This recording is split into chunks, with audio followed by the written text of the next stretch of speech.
કે સંતો મહાપુરુષે જે ગુરુ મહિમા જે એની જાણ્યો અને જેની માણ્યો એની આપણે વાણી દ્વારા કીધું કે દિલ દરિયામાં અખંડ દેવો પણ એના ગોતા વિના કે મંદડું. તો કયો દેવો છે જે ખંડિત જ નથી, અખંડ બતાવ્યો છે? પણ ક્યારેય એ સમજાય, કારણ કે બધો દેહ ભ્યાસ છૂટી જવો જોઈએ. દેહ ભ્યાસ છૂટ્યા પછી જે વસ્તુ છે એ અખંડ છે, એ ખંડિત નથી સહેજાઈથી. દેહ ખંડિત મારી કોઈ હારી હાલે છે એ અખંડ અવિનાશી, કે એનો કોઈ ઘાટ નથી પણ ઘાટે એવી પ્રગટ છે. એ અરૂપ છે પણ આ રૂપે એની કામ કરે છે. પણ એ અનામી છે પણ આ નામે આવીને ત્યાં વીરસી રહ્યો છે. તો કારણ કે આ મન છે ને, મન પેલા છે ને, આ મનને સ્થિર કઈ રીતે કરવું, ક્યાંથી થાય? આ મનની ગતિ કેટલી છે કે સંતોએ તો કે ભાઈ પવનની ગતિ કરતા વધુ મનની ગતિ છે. તો મન માકડું કીધું, મન હળાયું ઢોર કીધું, ધજાની પૂંછડી કીધું. તો આ મન શાથી હવે રોકાય અને કઈ રીતે રોકાય આ મન? તો સંતોએ કીધું છે જ્ઞાન અને વૈરાગ થી આ મન બંધાય છે. જ્યારે જ્ઞાન થાય પોતાનામાં વૈરાગ આવે, અને જ્યારે સત્સંગથી આ મન બંધાયું કે કોઈ કાળે આ બંધાય એવું નથી. તો એટલે સંતો કીધું કે ભાઈ નિત્ય આનો અભ્યાસ કરો. અભ્યાસ જાગ્યા વિના ઉભરો નહીં આવે, પાનબાઈ નહીં થાય હાસી હાસી વાત.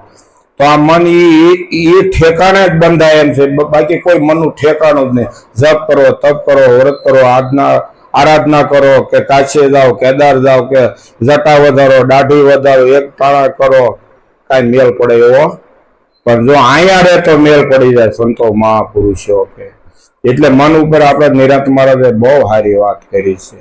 તારે કે જો ગુરુ મહારાજના શરણે ગયા પછી મન જેવું બનાવવું હોય ને એવું બને છે. જેવું તારે બનાવવું એવું મન બને છે. તો કે મન કી આડ લખાવે સદગુરુ સોય મન કી આડ લખાવે. અને ધન્ય એવું ગુરુ નામ ધરાવે કે સદગુરુ મન કી આડ લખાવે. અને જે અહમજો કોણ ગુરુના શરણે, આત્મે ભાઈ એમ નામ પડ્યું, આ શરીરે એમ નામ હતું, આ બધું એમ નામ જ હતું. પણ સમજ્યું કોણ? મન. પણ હવે મન છે ને કેવું છે, એક નાનું એવું દ્રષ્ટાંત આપી દઉં મનનું. કે એક નદીના કિનારે નાળિયેરી મોટી હતી, અને એ નાળિયેરી ત્યાં ખિસકોલી માવો બનાવીને રહેતી, અને એની હેઠે ડેટક્યા ભાઈ રહેતા. તે કાયમ નાળિયેરી ઉપરથી ખિસકોલી આવે ને જાય, આવે ને જાય, ને એ માળામાં જોડે. એક વખત ડેટક્યાએ પૂછ્યું, એ કે હે ખિસકોલી બેન, આ તમે કાયમ ઉપર જાઓ ને ન્યા રહો તો ત્યાં કેવું છે? અરે ભાઈ ડેટકા ભાઈ રહેવા દો, એ વાત તો કે ત્યાં સ્વર્ગ જેટલું સુખ છે કે એને એવી મજા આવે ને એમાં કઈ ખામી નહીં. કારણ કે તો મને એક વખત લઈ જાવ ને. કારણ કે તમને લઈ જાવ ડેટકા ભાઈ, વાત તો ખરી છે, પણ તમારામાં તરત સલાંગુ મારવાના ટેવ છે ને, જો એ બંધ થાય તો નકામું થાય. કારણ કે નાના લઈ જાવ કે હવે હું છે ને ઠેકડા મારતો બંધ થઈ જશે કે. તો કે સારું. ખિસકોલી બેન ની ઉપર બરડા ઉપર બેન લઈ ગઈ ઉપર, અને જોયું તો ભાઈ ઉપરની દુનિયા, સ્વર્ગની દુનિયા. કે આ ડેટકા ભાઈ કે અહીંયા તો કે આ તો સ્વર્ગ તણું સુખ છે કે બહુ મજા આવે એવું છે. તો થોડોક ટાઈમ થયો ને કે ખિસકોલી બેન કે હવે એક કામ કરો, આપણે જમવાનું થોડુંક છે ને તો હું હેઠે જઈને લઈ આવું, અને તેની સાના માના અહીંયા બેહજો, કે હલચલ કરતા નહીં, કે તમારા મૂળ ધર્મ ઉપર વયા ન જાતા હો. કારણ કે ન જાવ ને હવે. તે આ તો ખિસકોલી બેન હેઠા આવ્યા, અને ઓલાને એમ થયું કે ભાઈ આ તો દુનિયા કે કેવી છે, પણ આ છે ને ગુરુ મહારાજ સમજાવે પણ ઠેકડા મારવાનું બંધ નહીં થતું. ઓલી ખિસકોલીએ કીધું હતું કે હેઠા બેજો, નકર આમાં મેળ નહીં આવે. અને જે સલાહ મારીને તે ડેટક્યા ભાઈ એવા હેઠા. એમાં આપણું આ મન છે ને હજી ગુરુ શરણે ગયું છે ને, પણ હજી ઠેકડા મારતું બંધ નથી. તો ઠેકડા મારતા બંધ થઈ ગયો. વિશા ક્યાં છેલ્લી ટોચની વાત કરી, છેલ્લી ટોચની વાત કરી. આપણને છેલ્લી ટોચે લઈ ગયા. હેઠેથી એક મૂકીને એમ કરતા કરતા કરતા જેમ ખિસકોલીબેન ઉપર લઈ ગયા ને એમ આપણે ગુરુ મહારાજ ઉપર લઈ ગયા છે. પણ હજી આ મન છે ને આપણું, એ જે ગુણ ધર્મ ઉપર વયું જાય છે. પણ એટલે મન વિશે નિરાંત મહારાજ બહુ હાલી ગયા. કેમ એને એક પદમાં જેમ બહુ સારી વાત કરી કે મન આદે આ સબ સૃષ્ટિ કોની બનાવી? મને બનાવી. મને આ તન રૂપ બનાવ્યું અને મનમાં એ બાસ બસાવે. અને છેલ્લે એની કડીમાં શું કીધું? મન અંધા સબ કરતા ધંધા મૂળ મરમ નહીં પાવે. તો ગુરુ મહારાજે આપણને મૂળ મરમની વાત કરી છે. તો વિશેષતા તો શું છે? આપણે સમજવાનું છે. આપણે બહુ સમજાવવા જઈશું ને તો આપણે થોડાક અધૂરા રહી જઈશું. પણ નિષ્કામ ભાવ, આવ પ્રેમ ભાવ, નિર્મળ ભાવ.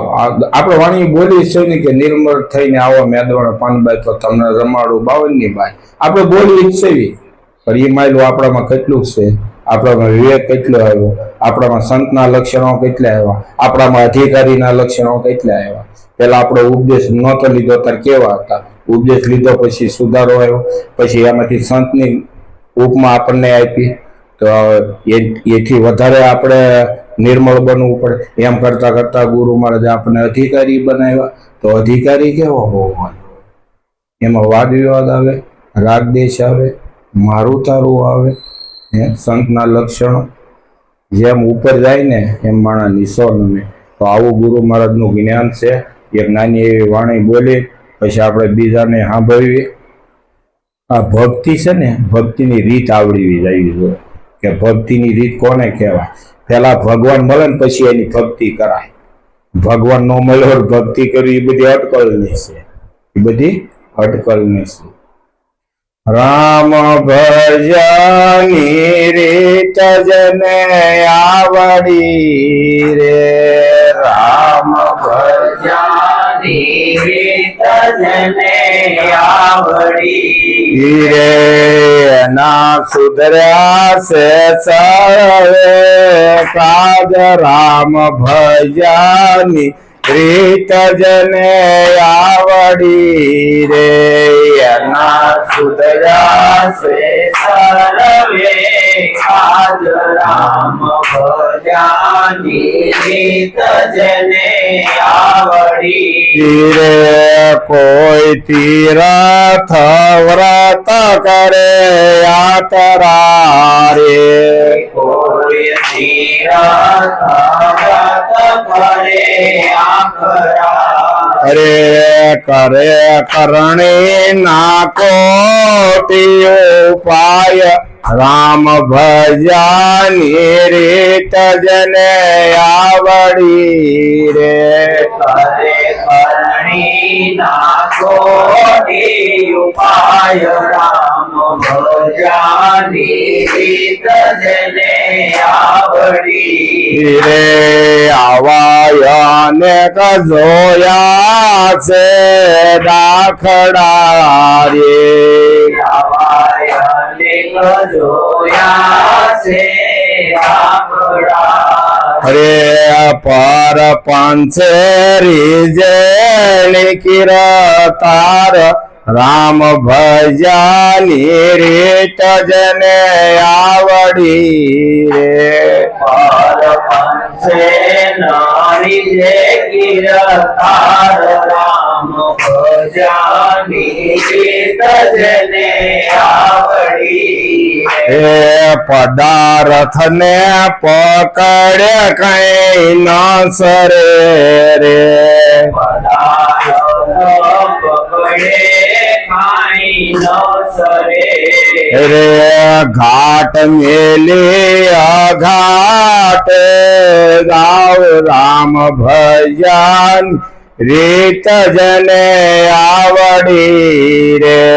ઘાટ મેલી અઘાટ જાય. રામ ભજન ભજાની રીત જેને આવડી રે પેલા બોલનારા ને તમે ઓળખો રે પેલા બોલનારાને તમે ઓળખો રે ત્યારે રામાનું સ્વરૂપ ઓળખાય રામ ભજાની રીત જેને આવડી રે ત્યારે રામનું સ્વરૂપ ઓળખાય રામ ભજાની રીત જેને આવડી રે પ્રીત જાણે શબરી માતા ભેલડી રે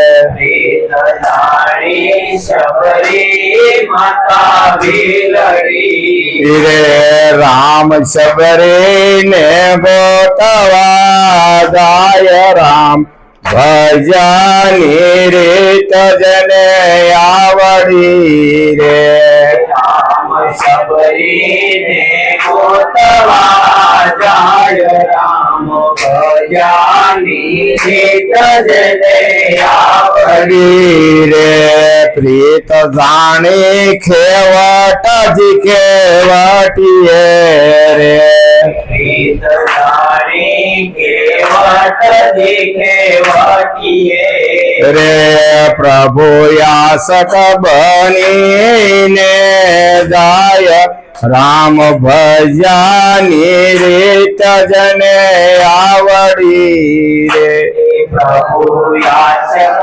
બનીને જાય રામ ભજાની રીત જેને આવડી રે અંદર બેઠો એને તમે ઓળખો રે અંદર બેઠો એને તમે ઓળખો રે બાર સીધને ગોતવા જાવ રામ ભજાની રીત જેને આવડી રે વાર સીધાને ગોતવા જાવ રામ ભજાની રીત જેને આવડી રે ગુરુ લાલન ના પરતાપથી રે ગુરુ લાલન ના પરતાપથી રે દાસ લાભુ જુદો નો જરાય રામ ભજાની રીત જેને આવડી રે દાસ લાભો જુદો જરાય રામ ભજાની રીત જેને આવડી આપણે ગુરુ મહારાજ ના શું ગુણ ગાવી જો તો ખરા ક્યાં આપણને કઈ વાત ઉપર મૂકી દીધા પણ આવી લે લગ્ન નિર્મલ બની જાવ ખાલી થઈ જાવ ખાલી અને ખાલી થઈ જશે તો ભેગો થશે ને થાય છે બોલો સદગુરુ